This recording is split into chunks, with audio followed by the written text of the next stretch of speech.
I'm Dr. Jesse Mills, Director of the Men's Clinic at UCLA and Associate Clinical Professor of Urology at the David Geffen School of Medicine at UCLA.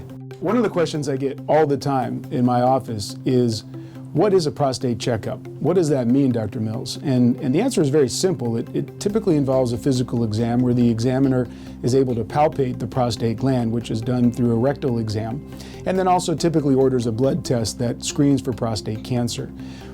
The American Urologic Association typically recommends starting prostate cancer screening in men once they hit age 55.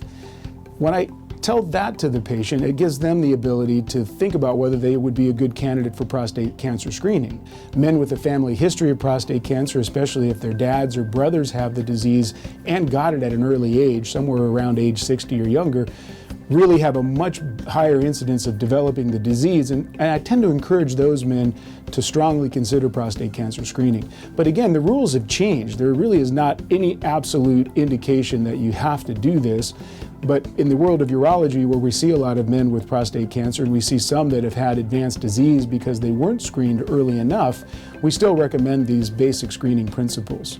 Once I have that discussion with the guy, it usually puts him at ease. He realizes that this is purely a screening test. It's informational, it's easy, it's a blood test and a physical exam. And once we have that piece of information, we can go on to the next step in diagnosis. And that's where things have really changed over the last few years. For example, if in the old days, 5 years, 10 years ago, if a man had prostate cancer screening that demonstrated he would be at risk for prostate cancer, either we found something on his physical exam or his prostate blood test was high, the next step would be a biopsy, which is an invasive test, but it is the gold standard for diagnosing the disease. Over the last few years, a lot of research has gone into prostate MRI, and with a minimally invasive procedure, which essentially is an X-ray that looks at the prostate in much more detail, we can actually find a lot of men that have very, very low incidence of prostate cancer, and we can save them the biopsy.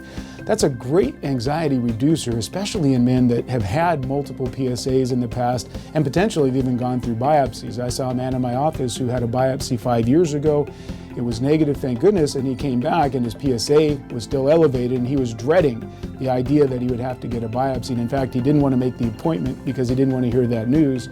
And when I told him, well, the first thing we do these days is start off with an MRI, we can have a better idea of whether or not he would need that biopsy, or we could prevent him from even having the biopsy done.